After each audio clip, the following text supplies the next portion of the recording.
en el corazón de Puebla, la ciudad de Los Ángeles, donde el barroco de las cúpulas de Talavera conversa con el cielo, el club acuático, Tritones de Puebla, había sido por generaciones el santuario de las familias más acomodadas. Sus albercas, de un azul tan profundo que parecía contener todos los secretos del verano, eran la cuna de futuros campeones, un microcosmos de privilegio y sonrisas infantiles. Pero bajo esa superficie cristalina, en las entrañas de su arquitectura, se pudría una verdad tan monstruosa que tardaría más de 2 décadas en supurar a la superficie. El 18 de octubre de 2019, el club era un esqueleto de concreto. La risa había sido reemplazada por el silbido del viento colándose por las ventanas rotas. La pintura, antes de un blanco impecable, se descascaraba como piel muerta, revelando el ladrillo triste. Un equipo de peritos forenses, vestidos con monos blancos que los hacían parecer espectros en la desolación, rodeaba un viejo tinaco de agua rotoplas, de un azul desvaído por el sol y la indiferencia. Su presencia, allí, no era casualidad. Era el final de un peregrinaje, las respuestas a una llamada anónima hecha con una voz quebrada por la culpa y los años. La confesión tardía de una conciencia que ya no podía soportar su propio peso. Con un chirrido metálico que pareció rasgar el velo del tiempo, la tapa sellada cedió. El aire se espesó al instante, cargado con el olor a tiempo estancado, a moho y a una tragedia innombrable, un vaho fétido que se pegaba a la garganta. Lo que los investigadores vieron en el fondo, iluminado por el haz tembloroso de una linterna forense, no era sólo la respuesta a un caso sin resolver. Era un eco, un grito atrapado en el agua y el plástico, la conclusión de una historia que había comenzado 22 años atrás, en un día de mayo que olía a jacarandas y a fatalidad. Para entender el horror que yacía en el fondo de ese tinaco, debemos rebobinar el tiempo hasta 1997. Puebla vivía entonces un espejismo de tranquilidad. Javier Solana, un arquitecto de renombre cuyos diseños vanguardistas redefinían el horizonte de la ciudad, y su esposa, Elena Rivas, una brillante psicóloga infantil conocida por su empatía y agudeza, representaban el éxito y la estabilidad. Su verdadero proyecto, sin embargo, eran sus hijas gemelas de 8 años, Sofía y Valentina. Idénticas en apariencia, pero distintas en espíritu. Valentina era un torbellino de energía, curiosa y desafiante. Sofía era observadora, un alma artística que prefería el silencio de sus cuadernos de dibujo. Hacía 6 meses que habían comenzado sus lecciones de natación en los Tritones de Puebla.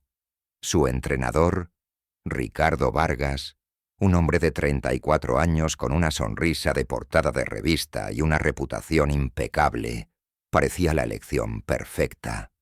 Pero Elena, con su instinto clínico, había empezado a notar un cambio en sus hijas.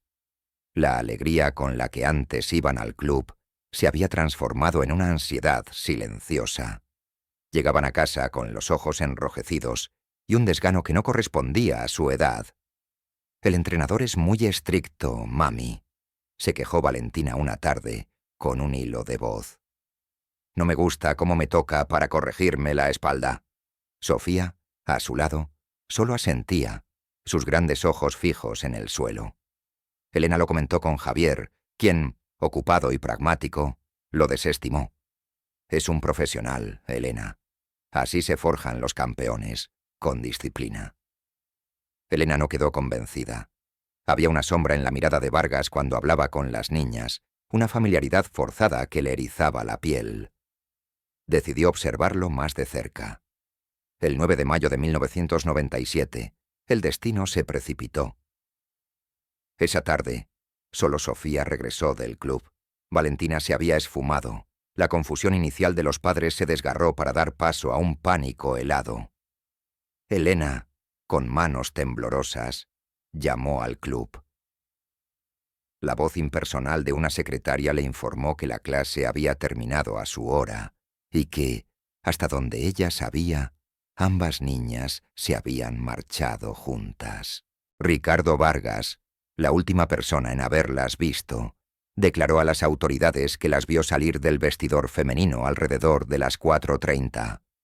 Su coartada era perfecta en su simpleza, pero mientras hablaba, una gota de sudor recorría su sien, traicionando una calma que no sentía. La búsqueda se desató con la furia de una tormenta. La policía de Puebla, bajo la presión del apellido Solana, desplegó un operativo sin precedentes. Peinaron cada centímetro del club, cada arbusto, cada cuarto de máquinas. Interrogaron a cada empleado, desde el jardinero hasta el gerente, cuyas respuestas eran un coro de «no vi nada». La tecnología de videovigilancia de los 90 era un chiste, imágenes granulosas, fantasmas de luz y sombra que no revelaban nada. Javier Solana se transformó. El arquitecto metódico se convirtió en un hombre obsesionado, un volcán de ira y desesperación. Vació sus cuentas bancarias, contrató a los mejores investigadores privados del país y empapeló la ciudad con el rostro sonriente de Valentina, una recompensa millonaria bajo la palabra desaparecida. El caso se convirtió en la pesadilla colectiva de Puebla. La detective Adriana Castillo, una mujer forjada en los barrios más duros de la ciudad, se hizo cargo de la investigación. No se dejó impresionar por el dinero de los Solana. La movía una rabia fría contra quienes dañaban a los niños. Desde el primer momento, su instinto apuntó a Ricardo Vargas. En los interrogatorios, el entrenador era una anguila. Se mostraba cooperativo pero resbaladizo. Sus respuestas eran evasivas, llenas de lagunas de memoria que achacaba al shock. Castillo sentía en sus entrañas que mentía, pero no tenía cómo demostrarlo. Era la palabra de un hombre con una reputación intachable contra la nada. El avance llegó por un flanco inesperado.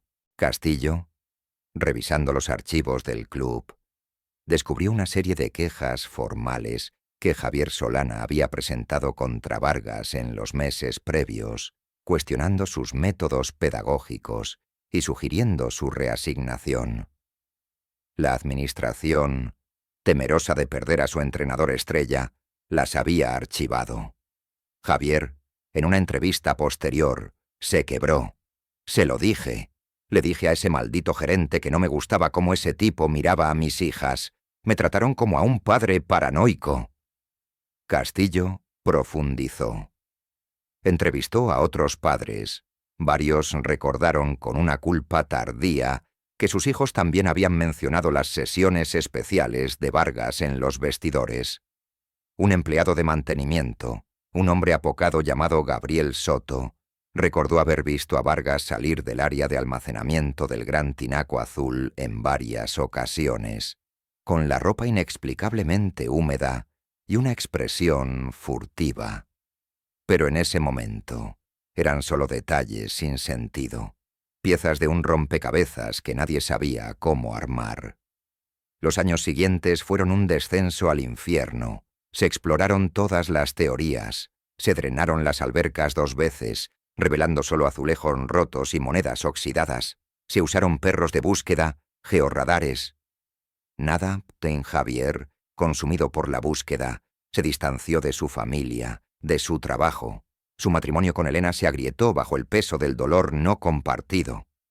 En 1999, Ricardo Vargas, alegando que el ambiente en Puebla se había vuelto tóxico para él, se mudó a Guadalajara. Con su partida, el caso de Valentina Solana se enfrió hasta convertirse en una cicatriz en la memoria de la ciudad. La vida de la familia Solana intentó reconstruirse sobre un terreno de cenizas. Elena, en un acto de sublimación casi sobrehumano, transformó su dolor en acción.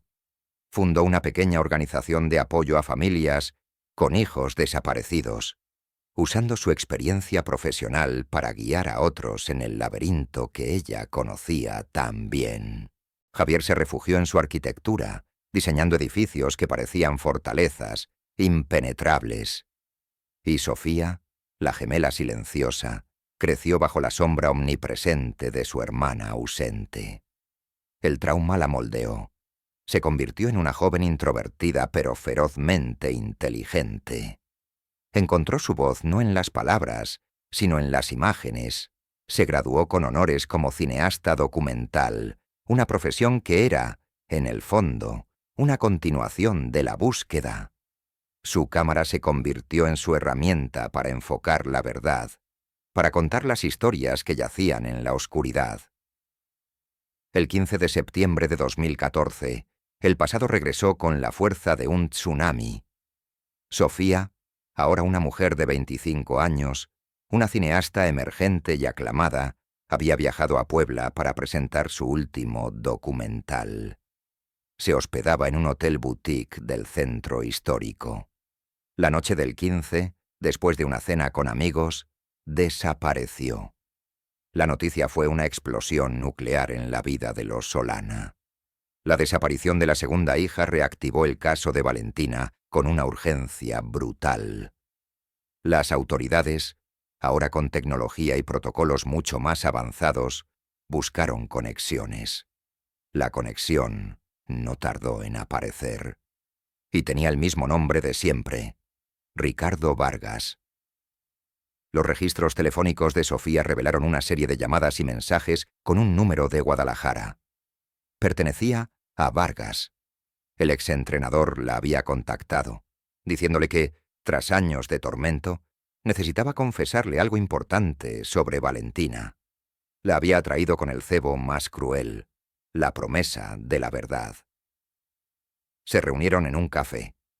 Los testigos recordaron la tensión en la mesa. La joven cineasta, pálida. El hombre mayor, con una sonrisa que no llegaba a sus ojos. Horas después, las cámaras de seguridad del hotel captaron la última imagen de Sofía. Salió por su propio pie. Se subió a un sedán oscuro que la esperaba. El auto se perdió en la noche poblana. El agente especial Mateo Rojas, una leyenda en casos de desapariciones, tomó el control. Su primera orden fue un operativo para capturar a Vargas en Guadalajara. Llegaron tarde. El apartamento de Vargas estaba casi vacío. Había huido, llevándose solo lo esencial. Rojas, un hombre paciente, comenzó a tejer la red. La investigación sobre la vida de Vargas en los años intermedios pintó el retrato de un depredador nómada y metódico, despedido de 3 clubes deportivos por comportamiento inapropiado. El mismo patrón, las mismas quejas, la misma negligencia administrativa. Rojas descubrió algo aún más siniestro. Vargas, a lo largo de los años, había mantenido un contacto esporádico y macabro con Elena Rivas, llamándola en los aniversarios de la desaparición para expresar su pésame. Elena, con la voz rota, se lo confirmó a Rojas. Eran llamadas que la dejaban temblando, llamadas que eran una forma de tortura psicológica.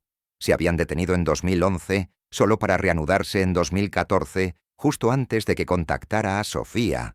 Le había prometido a la joven la ubicación de objetos personales de su hermana que nunca fueron encontrados: una mochila, un diario, mentiras para atraerla a la trampa. Pasaron 5 años de silencio y frustración. La búsqueda de Vargas se enfrió. Para 2019, Javier y Elena eran 2 sombras que habían perdido la esperanza. Fue entonces cuando un hombre anciano, con la piel amarilla por la ictericia y la mirada de quien ha hecho las paces con la muerte, se presentó en la fiscalía. Era Gabriel Soto, el antiguo empleado de mantenimiento. El cáncer terminal le había dado el coraje que le faltó en vida. Con voz temblorosa, confesó lo que había callado por más de 20 años. La obsesión de Vargas por el tinaco de agua, su insistencia en ser el único con la llave del área de almacenamiento, sus salidas furtivas con la ropa mojada. Creí que escondía algo. Tal vez robado. Nunca pensé... Dios me perdone. Nunca pensé en algo así. La confesión de Soto fue la llave que abrió la tumba. El 18 de octubre de 2019, el equipo de Mateo Rojas regresó a las ruinas del club. El hallazgo en el fondo del tinaco azul superó las peores pesadillas. Envueltos en lonas de plástico selladas con cinta industrial, los restos óseos de 2 personas. Los análisis de ADN fueron una mera formalidad. Eran Sofía y Valentina Solana, juntas de nuevo en la muerte. Los huesos de ambas presentaban fracturas, evidencia de una violencia brutal, pero junto a ellas había algo más. Algo que congeló la sangre de los peritos más experimentados.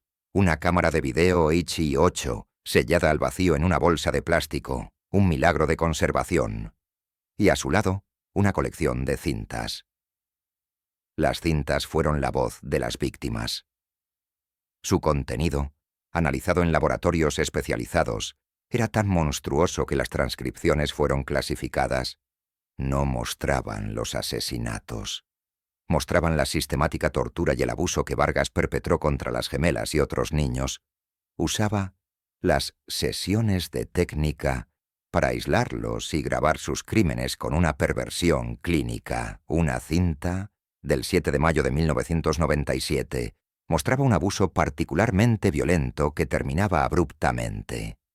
La conclusión forense fue inequívoca. Valentina murió durante ese acto. Vargas, en pánico, ocultó el cuerpo en el lugar que nadie jamás pensaría en revisar. La última cinta, del 15 de septiembre de 2014, era un testamento de crueldad psicológica. Mostraba a Vargas en una habitación de hotel, enseñándole a Sofía los videos de 1997. La grabación captaba el grito ahogado de la joven al reconocer a su hermana, al reconocerse a sí misma, al comprender la magnitud del horror que había habitado en el borde de su memoria. La evidencia era clara. Vargas la había atraído para silenciarla para siempre. La había asesinado esa misma noche y había devuelto su cuerpo al mismo sepulcro acuático, en un acto final de posesión. Con esta prueba irrefutable, se emitió una orden de arresto internacional. La Interpol, siguiendo el rastro digital de un fantasma, localizó a Vargas en Medellín, Colombia. Había adoptado una nueva identidad y en un giro de audacia infernal trabajaba como instructor de natación en un exclusivo club local. El 22 de marzo de 2020 fue capturado, extraditado a México. El juicio de Ricardo Vargas en Pueblas fue un evento mediático nacional. La Fiscalía presentó un caso blindado, las cintas, los restos, la confesión de Soto y, finalmente, la del propio Vargas, quien, confrontado con las imágenes, se desmoronó y relató cada detalle con una frialdad narcisista que horrorizó a la corte. El testimonio más poderoso fue el de Elena Rivas. Se puso de pie, un dechado de dignidad en medio del infierno. Miró directamente al asesino de sus hijas. Su voz no tembló. Con una calma quirúrgica, describió el vacío de 23 años. No fue un lamento. Fue una autopsia del dolor, una disección de la ausencia. Cada palabra era un clavo en el ataúd de Vargas. El 18 de diciembre de 2020, Ricardo Vargas fue sentenciado a 2 cadenas perpetuas, más 80 años adicionales. Moriría en prisión. Para el mundo, era justicia. Para Elena Rivas, era solo el principio. Mientras Vargas se adaptaba a su nueva vida en una celda de aislamiento, Elena comenzó a planear el acto final de su propia justicia. A sus 69 años, movida por una lógica que ya no era de este mundo, activó sus recursos, utilizó sus credenciales como psicóloga y sus influyentes contactos académicos para proponer un estudio longitudinal sobre los perfiles psicológicos de depredadores seriales en confinamiento. Su prestigio era tal que las autoridades penitenciarias, ansiosas por colaborar con una eminencia, le concedieron acceso privilegiado y regular a Ricardo Vargas. Su plan era una obra maestra de paciencia y veneno. A través de contactos en laboratorios europeos, consiguió una toxina rara, derivada de un hongo, que en dosis minúsculas era indetectable y producía un deterioro neurológico lento, imitando los efectos de una enfermedad degenerativa. Durante sus visitas semanales, bajo el pretexto de largas entrevistas académicas, Elena le ofrecía a Vargas una botella de agua sellada. Para la garganta, Ricardo. Hablamos mucho. Con una jeringa hipodérmica, había inyectado en cada botella una dosis precisa del veneno. Vio cómo, mes a mes, el hombre que le arrebató todo se consumía. Cómo su arrogancia se convertía en temblores, su memoria en lagunas, su fuerza en debilidad. Los médicos de la prisión lo diagnosticaron con un síndrome neurodegenerativo de aparición rápida, probablemente inducido por el estrés. El 9 de mayo de 2021, exactamente 24 años después del asesinato de Valentina, Ricardo Vargas fue encontrado sin vida en su celda. La autopsia oficial determinó un fallo cardiorrespiratorio masivo, complicación de su condición neurodegenerativa. El caso se cerró. Elena Rivas nunca admitió nada. Canalizó su energía oscura en una luz brillante, transformando su pequeña organización en la Fundación Sofía y Valentina, el bastión más importante de México en la lucha contra el abuso infantil. El Club Tritones de Puebla fue demolido, y en su lugar se erigió un parque memorial. Elena falleció en 2024, a los 72 años, de causas naturales. Se llevó su secreto a la tumba, donde ahora descansa junto a sus 2 hijas. Las aguas del club ya no fluyen, pero la memoria de Sofía y Valentina y el silencioso y terrible acto de justicia de una madre permanecen como un recordatorio de que hay heridas tan profundas que ninguna ley puede cerrarlas. Solo el fuego o el veneno.